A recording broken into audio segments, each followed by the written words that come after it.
Good morning. It's Wednesday, April 28th. So last night I did a trimming demo, trimming that wine cup that I had thrown with the slow motion feature on. And in the course of it, I was reminded of a story, allegory, whatever, we used to tell in graduate school in the 80s. And the scene is there's a calm, peaceful lake, and there's this very large boy who's there at the shore picking up flat rocks and skimming them across the water the way you do. And he's pretty good, and he's been practicing, and he can get a lot of skips. And this smaller boy comes and notices what he's doing and tries to do it. And of course, he's smaller and he's not as well practiced, and so he can't get as many skips. But he's determined to get as good as the big boy. So he dedicates himself. He practices and he practices and he practices and picks out just the right stones and so forth. And sure enough, he gets just about as good as the big kid.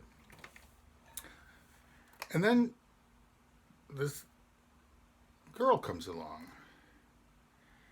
And she sees what they're doing, but she doesn't much care about the skipping. She just starts picking up rocks and, throwing them in sort of gleefully and just admiring the splashes and so forth. And the little boy sees that, and he sees how much fun she's having.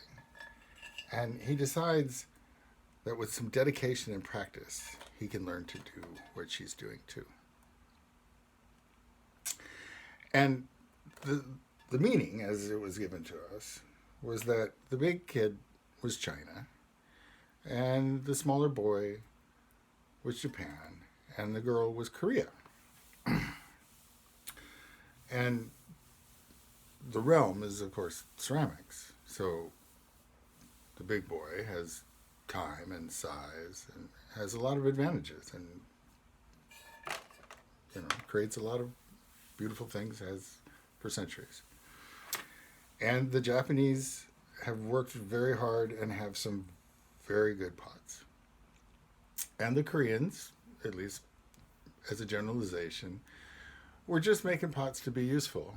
And, in some cases were sort of famous for how unfussy they were. And there was a point where the Japanese really admired the unfussiness and have been trying to copy it.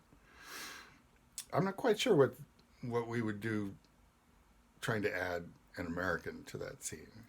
Does he have a machine that skips stones for him or whatever? I don't know. But there are Americans who are trying through hard work and dedication to make pots as carefree as the Koreans. And good for them,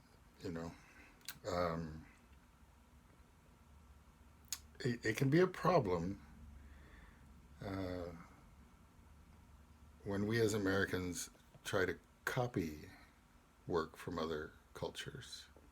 I mean, if we do it with humility as a learning exercise, that's okay.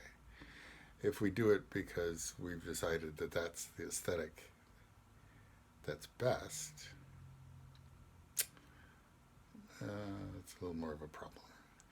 So I hope everybody finds the path to making pots they're proud of. Have a good day.